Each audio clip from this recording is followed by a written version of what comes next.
திரும்ப திரும்ப சொல்லக்கூடியதான காரியங்கள். இன்றைக்கு அநேக ஊழியக்காரர்கள் பாவ அறிக்கை ஜெபம் அவசியம் இல்லை என்று சொல்கிறாங்க. ஸ்தோத்திரம்.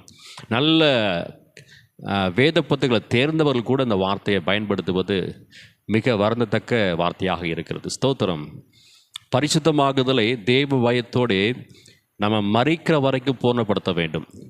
இன்றைக்கு நான் பாவத்தை அறிக்கை செய்யலை அப்படின்னாக்க எந்த விதத்திலுமே நம்ம பூர்ண புருஷர் அல்ல. ஒருவன் சொல் தவறாதவனானால் அவன் பூர்ண புருஷன்.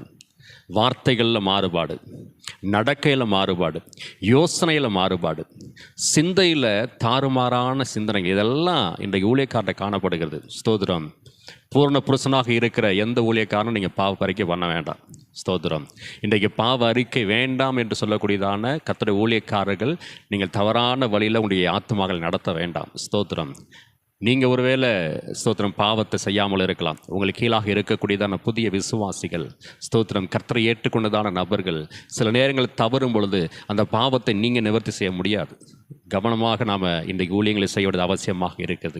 கர்த்தருடைய பிள்ளைகளை இந்த காலவெளியில் நாம் எல்லாருமாக முழங்கால் படிட்டு, ஆண்டவரே என்னுடைய எல்லா பாவங்களை மன்னிங்க, என்னுடைய குற்றங்களை மன்னிங்க, என்னுடைய குறைகளை மன்னிங்க, என்னுடைய அக்கிரம அநியாயங்களை மன்னிங்க, என்னுடைய நியாயக்கேடுகளை மன்னிங்க என்று சொல்லி கர்த்தர் சமூகத்தில் பாவங்களை அறிக்கையிட போகிறார். அது மாத்திரமல்ல, ஸ்தோத்திரம், தேவன் நம்ம கொடுத்துருக்குதான கிருபை வரங்களை, ஸ்தோத்திரம், ஆசீர்வாதங்களை, சில உன்னதமான காரியங்களை நம்ம தவறாக பயன்படுத்துகிறோம். அதுதான் அந்த பெருமையில் விழக்கூடியதான காரியமாக இருக்குது. ஆண்டவரே என்னுடைய பெருமைகளை மன்னிங்க, என்னுடைய ஆணவங்களை மன்னிங்க, அகங்காரங்களை மன்னிங்க, கீழ்ப்படியாமலே மன்னிங்க, முரட்டாட்டங்களை மன்னிங்கன்னு சொல்லி கர்த்தர் சமூகத்தில் நம்ம அறிக்கையிட போகிறோம். ஸ்தோத்திரம். மிக அழகாக சாமுவேல் சவுல் ராஜாவுக்கு ஒரு நல்ல ஆலோசனை கொடுக்கிறான். ஸ்தோத்திரம்.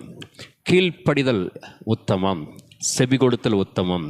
பாருங்க, பலியை பார்க்கல் கீழ்ப்படிதல், ஆட்டுக்கடாக்களின் நினத்தை பார்க்கலும் செவி கொடுத்தல் உத்தமம். இன்றைக்கு இது நம்மள்ட்ட இல்லைனாக்க அது முரட்டாட்டங்களுக்கு சமமாக காணப்படுகிறது. முரட்டாட்டம் பாவமா? நிச்சயமாக பாவம். கர்த்தருடைய சமூகத்தில் கர்த்தருடைய வார்த்தைக்கு கீழ்ப்படியாதபடிக்கு நான் இப்படி தான் நடப்பேன், நான் இப்படி தான் என்னுடைய ஊழியத்தை செய்வேன் என்று சொல்லக்கூடியதான அந்த முரட்டாட்டமான பாவங்களும் கூட ஒரு மிகப்பெரிய பாவமாக இருக்கிறது. எவ்வளோ பெரிய வார்த்தை பாருங்கள். இன்றைக்கு இதெல்லாம் நம்ம ஸ்தோத்திரம் கர்த்தருடைய சமூகத்தில் அலசி ஆராயாதபடிக்கு வாய்க்கு வந்ததெல்லாம் பேசக்கூடியதான நிலைக்கு தள்ளப்பட்டிருக்கிறோம். கர்த்தருடைய பிள்ளைகளே, இந்த காலவேளையில் நம்ம எல்லாருமாக முழங்கால் போடிட்டு, ஆண்டவரே என்னுடைய பாவங்களை மன்னிங்க, என்னுடைய குற்றங்களை மன்னிங்க, என்னுடைய குறைவுகளை மன்னிங்க, அக்கிரம அநியாயங்களை மன்னிங்கப்பா என்று சொல்லி கர்த்தர் சமூகத்தில் அறிக்கையிடலாங்களா?